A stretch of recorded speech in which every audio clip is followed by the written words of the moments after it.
All right, friends, welcome back again to another episode of Tactical Enlightenment. This YouTube channel is dedicated to all things Bannerlord related, but especially advanced field command and battlefield tactics. And we have a bit of a tutorial episode here today. This episode, we are going to cover some of the fundamentals of offensive siege. We are going to try sieging a castle using ladders. We're going to try sieging a castle using a siege tower. We're going to talk a little bit about firing catapults, unit and army composition, and a few other things that I sort of ramble on about in this episode. So we're going to start with a custom battle here. This is Sturgia versus the Northern Empire, and of course we're going to play the attacker. Now we've selected all the units for both sides just so that it's relatively fair, and of course we've given ourselves a numerical advantage because that's one of the fundamentals. You really have to have a numerical advantage unless you have an incredible set of tactics or companions or something else. Now again, we're going to focus this first episode on siege ladders. So we have one siege tower set up here, but we're not going to use it. We're going to primarily try to use the siege ladders, and I'm going to show you how I handle attacking a fortified city with siege ladders. Now, I like to overload in siege, right? So on one side of the battle, I have a siege tower. I actually want to use ladders over here. So I'm just switching it. And you can do this too. You can move around your siege towers, and incidentally, of course, you can move around your siege weapons. Now, this side of the keep, we're going to try to overwhelm this, right? You can see the ladders there. We are going to try to get units onto the wall and seize that part of the citadel. In order to do that, we're going to form a couple unique divisions for this episode. I'm going to form a 7th division of archers, of elite high-end archers, right? These guys are going to help shoot the enemy as we're climbing the ladders and help us sort of force our way in. We're also going to have a skirmisher division with a few archers mixed in, and I get it by selecting that shield and javelin. I have a few archers mixed in there just so that they have more projectile fire as we're approaching the wall, right? These two units here are really going to sort of pin down the enemy that's guarding the ladder and drive our forces up that ladder with more ease, right? Because the enemy is going to be getting assaulted. The other thing I'm going to do is I'm going to turn my 4th corps here, which is being assigned to this side and the ladders, to elite units, right? I want the vanguard over here because this is strategically where we're trying to make our puncture into the city.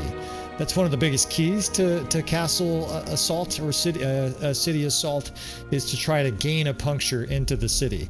Now it doesn't really matter. I can move my companion anywheres, but since he's in charge of the 4th, right, we can put him in charge of the 6th. Any of these divisions that we're going to be commanding will be beneficial because these guys will have a little morale boost from his banner. All right, so we're going to be spreading units as we go up, right? And we're doing that so that they're explosive rounds, those things coming in right there, don't kill like 80 guys at a time. It's already going to kill many guys when it blows up and hits your guys, but it's better that it kills 4 than it kills 50, right? If your guys are compacted, just like when you've seen my other sieges, usually on defense, if the enemy's compacted, they're just sitting ducks. Now the other thing I'm doing is I'm walking diagonally here. I don't even need to hold my shield out. The arrows generally won't hit you because the enemy doesn't do a good job of leading you side to side. So I'm moving forward and simultaneously sideways, and the enemy hasn't hit me with a single arrow. Right now I'm close enough I can start letting off a few javelins, and look at the bombardment that's happening from our javelin throwers, from our archers. You can just hear javelins and throwing axes and arrows and whatnot pounding the enemy, and there's a lot of good death spam, right? Even though they're the defenders and we're the attackers, if you have this many javelin throwers just unloading on the enemy, you can see the poor fucks up there are just getting totally blasted. I can add my javelins to the mix here, and of course until we get a thorough puncture onto this side, that's what these units are for. The archers and the javelin throwers. Of course, these guys are running out of javelins, but these guys are here to help expedite and make it easier for us to get onto these walls. The enemy's up there ferociously defending. I could put these guys in a shield wall, but I'm not gonna, right? Enough of the archers are dead from the enemy here that I'm not too worried about it. Now the enemy does have one guy over there that's kind of shooting at an angle, but we're going to use this free cam a little bit here to demonstrate in these episodes. You see the enemy here is fighting ferociously, but our guys are tenaciously holding on, and part of the reason is because we have a vanguard there. Now here is where I want to position our 6th skirmishers and archers once the moment feels right. Once there's enough guys up there, we will move those archers and that skirmisher division into the courtyard.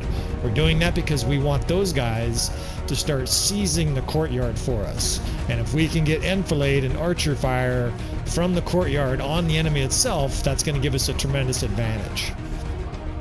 These guys actually want to send down there to physically push these guys off the walls. You can have them attack here, but they'll be all bundled up sometimes and basically in your way. Nobody can get off the ladders because there's all these units in the way. Now this is temporary. I'm putting them down here to see what the enemy does. If the enemy charges, we will attack them wherever they charge. Because number one, most important thing at this stage, besides killing these stupid fucks here, is making sure that our ladders are clear. In other words, not defended. Now the enemy is coming up from the other side, so we're going to have our guys here charge. They will start roaring. You hear them down there fucking roaring, rah, and they will attack now any enemy that's close, including all those fucks on the wall over there.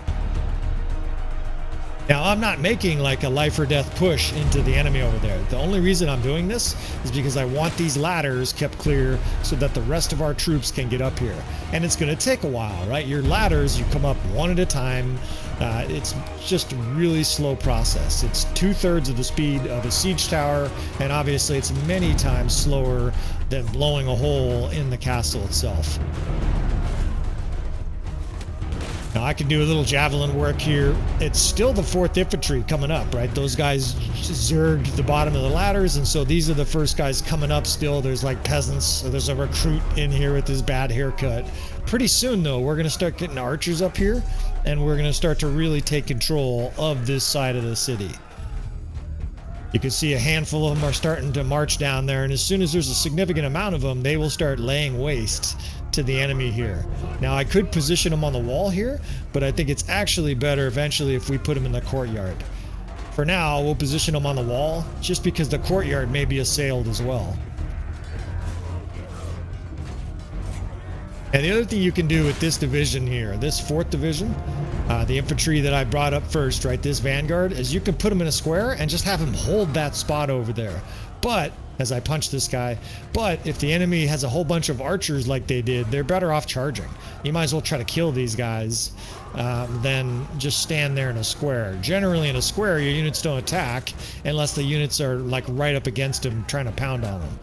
Now my units are still charging, right? They're going to head to the front gate if I make them, or if I let them, but we're not going to, right? We want to pull these rabid war dogs back and position them here. Why? Because we're still bringing tons of troops up these ladders, right? Our skirmishers are coming up, that 6th division, and the archers. We have no reason to push forward yet until we have a good amount of troops. You're not going to attack with the 4th of your army on the field, and the same thing applies to a city assault. Now the enemy's starting to approach us with like a vanguard marching in like it's gangs of New York or something like that. But we're really not concerned about that, right? We have our vanguard here in large numbers. They're holding up their monstrous Sturgian shields, and our archers are now starting to come in and get enfilade fire on the enemy. Now the siege, both the counter siege and the enemy defensive siege, our offensive siege, we're drilling these troops, right? So there's going to be casualties in there, but there'll be a decent amount of enemy casualties too, because the enemy's all bound up with our guys, right? It's kind of a mess in here. You can see our guys are bombarding this area. And it can be disadvantageous if you have hardly any guys and your siege guys blow up like 50 of your guys, but there's actually no way to stop that. Your fucking dipshits, well, I mean, apart from riding back there and killing the guy on the catapult with javelins, those guys just tend to do reckless, stupid shit. Now I'm spreading the archers out here. I'm covering that far passage with the skirmishers because we're going to move on to the 2nd phase of this, which of course is the taking of the city. On the far side, they're rampaging up that siege tower. Of course, the siege tower is going to be stronger, right?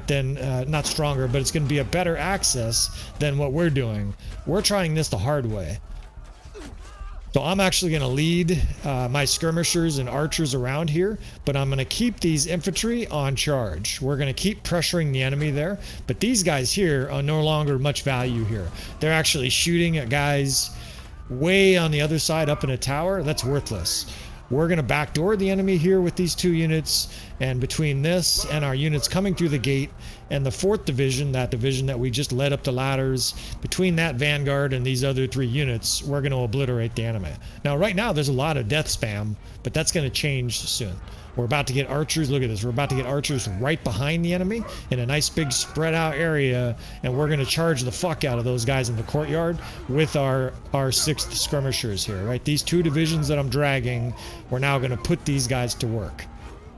Now the enemy is fucked here because they're being attacked on multiple sides. They're also going to start getting shot by our archers, and this whole siege basically is over.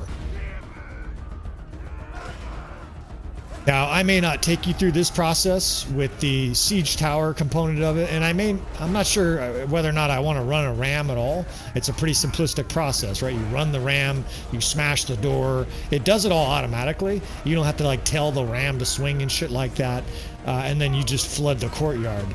But this side of it, where you take over a citadel like this and then flank the enemy and surround them like this, I think this has value as tactics for siege assault, right? Because you can see what happened. The enemy had that well defended, and now they're completely flooded and destroyed. This siege assault here is effectively over. All right. So next we will try a siege tower, and we'll try a little different city here. I'm trying to give you a little different looks. I'm trying to give you a little different example each time.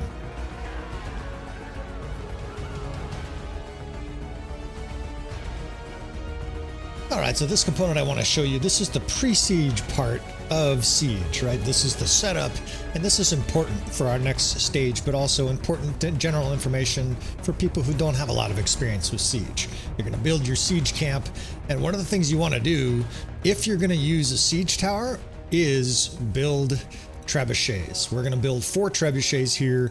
We're going to do them all at the very beginning here, and then we're actually going to reserve them and then use them all to attack at the same time. And I'll explain in a minute.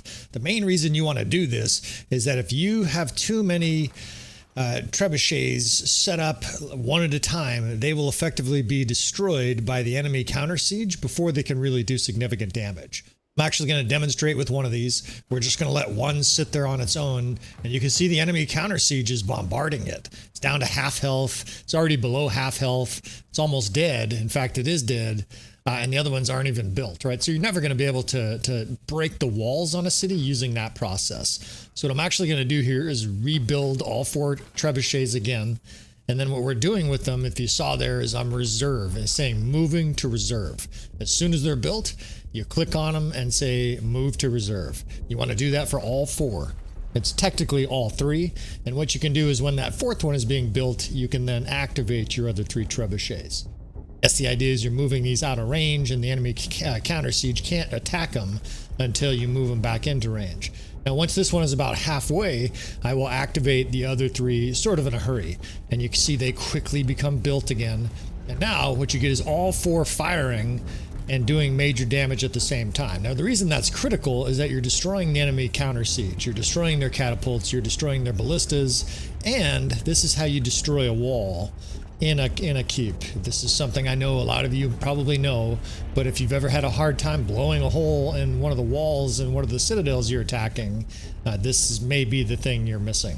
Now you see one of my trebuchets is almost dead, but they're all still firing. All 4 of these are still firing. Now here's the other reason that this is important, even if you don't want to blow a hole in the castle. There's a couple things going on. The first is that the enemy's actually starting to starve, and their garrison is being reduced in numbers. I'll talk about that more in a second. But if we want to use just standard siege ladders and siege tower here, you really don't want the enemy to have fire catapults. That's the biggest thing you're concerned of. 2 or 3 shots of a fire catapult and your siege tower is burnt, smoking rubble, and it's no longer any good, and your siege attempt is going to fail, at least up that siege tower. The siege tower is worthless. Now, if you destroy the enemy situation so they either don't have any catapults or at least they don't have any fire catapults, and notice their walls are getting really low here.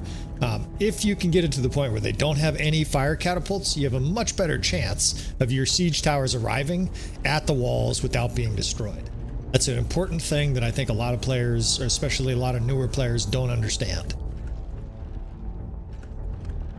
Now you can see here what I'm doing is I'm just kind of fast forwarding and waiting for a moment where those catapults get destroyed. Then I pause it and I'll kind of look at it and be like, okay, they've got one ballista and one catapult, but no siege towers. This would work. I would assault the enemy with this. Now here's the other thing I want you to notice. The walls are both almost down, but look at their garrison. Right, their garrison has 0. It says 0 plus 370. We didn't hit them with siege. What happened is these guys are starving. They haven't had a hamburger or whatever in a long time, and that obviously is going to diminish the enemy's ability to fight off our attack because they only have militia. This is probably the most surefire way to take a city, is to blow down the doors and starve out the garrison. You just need to make sure you yourself have plenty of food and time to conduct this operation. All right, so we'll try this again. This time we will try just some random castle, Galen Castle, actually Galen City. And this time we will try to take this citadel by storm using a siege tower. Now the process here isn't very different, but notice the enemy has no fire catapults, or more accurately, I'm basically going to take their fire catapults from them. Right? What I'm basically saying is that process that I just showed you, we destroyed their fire catapults. And again, just like before, we have all the units. This time we're giving the enemy a little bit more defenders so that this is even harder. Now, here's the difficult process with both ladders and siege towers. If you're a new character, relatively new character, you are highly vulnerable to being butchered up on the walls, up on the siege towers, right? This is the kind of thing that becomes much easier with experience and better armor. If you try this when you're level 15 or 20, you will be taking a dirt nap. Now in this version of this, we're going to try this left side here, right? You can see the vanguard, and I just changed those to elite troops. That way it's the strongest infantry that will be taking this tower. Again, just like the previous one, we're going to form a skirmisher division. This time I'm not going to have any archers in it. I'm just going to have it be a big 6th corps of guys spread out, throwing their javelins like crazy. And like before, we will have an archer tranche of elite high-end archers to counter the enemy on the wall. Now these units can be spread out in advance, right? I can take the 2nd, 7th, and 6th division and spread these guys out in advance. There's nothing wrong with that at all. But sometimes it can get a little convoluted. It can be difficult to tell what you're dealing with here. Spread obviously helps you reduce casualties when the enemy bombards you with fire catapults. Actually, either catapult is highly damaging to your troops, but especially the fire catapult if your units are tightly packed. All right, so again, like before, I'm actually telling the 6th skirmishers here. This time we're telling them to hold fire until we get a little closer. I don't want these guys throwing javelins from way back here because they're not going to do a lot of damage. You'll also notice they're holding their shields up. Again, that's a function of, well, speaking of shields, I just had mine blown up. That's a function of them being told to hold their arrows, right? They're going to hold their shield up more diligently. Just like before, I'm bobbing and weaving. You can see the arrows whizzing right by me. It doesn't mean you're never going to get hit. It just gives you greater survivability. If you run in a straight line, obviously, you're going to get drilled by a lot of arrows. All right, we just opened fire with our skirmishers, and you can see their archers are being obliterated. They're still going to get some shots off. I'm getting hit, but their archers are being absolutely destroyed by throwing weapons. Look at them flying up there. There's arrows. There's throwing axes. There's the whole 9 yards. Now these guys over here I want to target because these guys in particular are looking right at me. These fucks here, fuck you. These guys are trying to wipe out basically the guys hiding where I am right here, right? This is a medieval realistic fort defense process. This guy's shooting down on me. They would basically have angles so that even if you tucked under the view of the archers on the walls, some guys could still attack you. I'm going to move my archers closer here, and the other thing we can do is we can actually now take this skirmisher division and move them into a shield wall. They're at less risk of catching a big enemy fire catapult, and I want them to be protected somewhat from archers. You can hear their shields just getting hit over and over again by the archers. In fact, I wish I had a shield but this is going to give them a higher survivability. Now you notice there's nowhere really to hide. Even over here I would get shot at. That guy can hit me over there. In fact, they're shooting at me. This citadel is designed pretty well. Right there I'd be pretty safe, but then I can't see any of the troops, and if you can't see your troops, it's difficult to make good command decisions. Alright, so this guy just died right in front of me. We'll take his shield. But you're dead, you don't need your stuff. Thanks. And look at the dead guys piled up where our siege tower is going to go. Now, it doesn't mean the enemy is just wasted, right? There's still going to be guys coming up. If you had an incredibly powerful army of skirmishers and archers, you could make it so that you basically destroy the defense forces there. And I do that in my campaign with my very high-end skirmishers, my very high-end archers and high-end companions. But at this stage, with just a custom battle, all we're trying to do is soften their vanguard and destroy their archers before we go up. Can't help but wonder if all that blood sprayed on the wall is my own. My character's like one little tiny arrow away from being killed. Alright, now you can tell these guys to charge, but sometimes they're disobedient and they will charge right through the front door instead. In fact, that's exactly what they're doing. So some of the guys are going up the siege tower, but a lot of them are being fairly disobedient.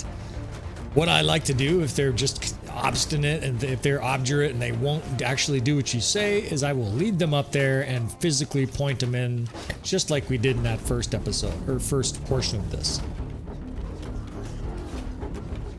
Now, I'm at high risk here, but for the sake of this video, I do have the RTS mod loaded, so if my character gets dropped, we'll be able to simply continue. You got some of these dipshits are going the wrong way. You get all kinds of little oddities in Siege. The AI has a hard time with pathfinding. It's a very complex process, but I think it's definitely worth it. It's incredibly exciting, fun, and satisfying to win a difficult siege. Now I'm probably going to get dropped here. I'm totally vulnerable to the sides. Archers shooting, in fact they're shooting at me right now. But I'm doing this to basically micromanage my units and tell them get up here and force your way through these guys. Now what I'd like to do is actually get past this main line of defense and drag the infantry all the way into the keep, because what I'll do is I'll take them to a safe spot, right? I'll take them inside one of these guardhouses, inside the ladder area. It'll have to be with the next character. We'll just take control of yeah, this guy's fine. He's got no shield. He'll probably die pretty quick too.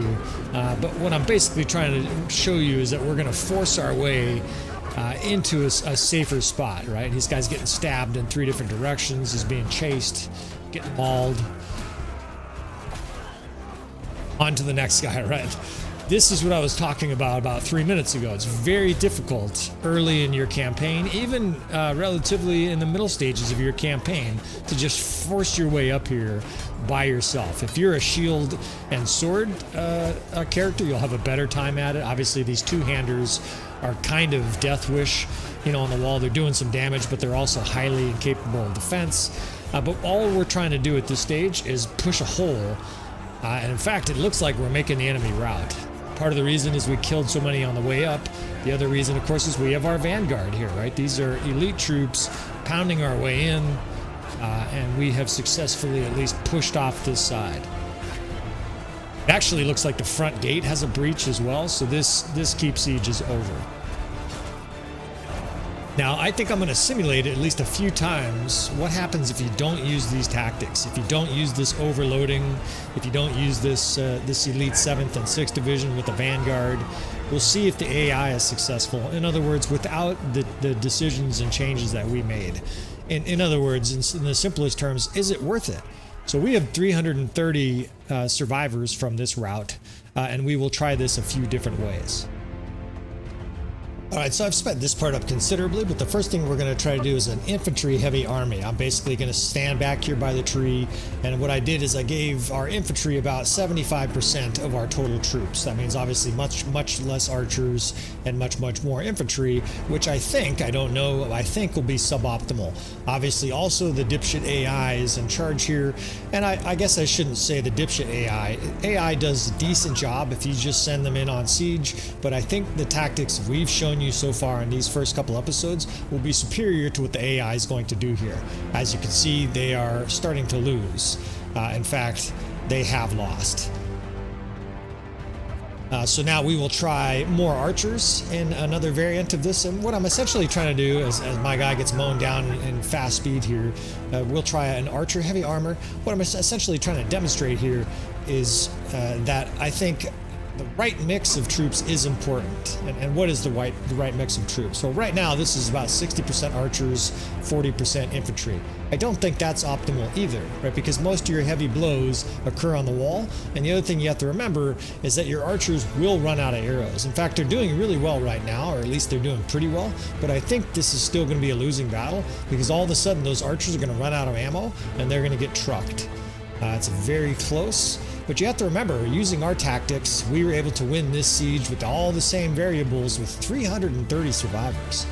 All right, so now we'll do what I consider sort of the optimal, and we'll see how the NPC does. The NPC or the AI does, right? This is about 45 to 50% infantry and about 35%, 40% archers. I think not quite a 50-50 mix, a little bit more infantry than archers is optimal, and we'll see how this plays out. Again, I've dramatically sped this up. I think it's playing it like 12 times or something like that, just so you can sort of watch the effects here. And ultimately, it looks like, again, that was highly successful. About 265 survivors. So again, with our tactics, with our battlefield strategies and tactics, we had 333 survivors, and with what I consider sort of the optimal infantry and archer ratio, the AI had about 230 survivors. What that tells me, what I think that tells me and tells you, is that the right mix of infantry and archers is generally about 60-40, a little bit more infantry than archers. Anything too skewed one way or the other will be bad for the battle. And then on the other side, I think it's good to have tactics in siege, right? You just let the AI go. They'll have a chance of winning, but there's also a fairly decent chance you'll end up with failure. All right, so now let's use some of the siege weapons ourselves on offense. I almost never do this, for the record. I know some guys who think that this is incredibly valuable, and they were really encouraging me to try to show this to other people out there to sort of open their eyes. So just to get into place here, I'm running at like 3 or 4x speed.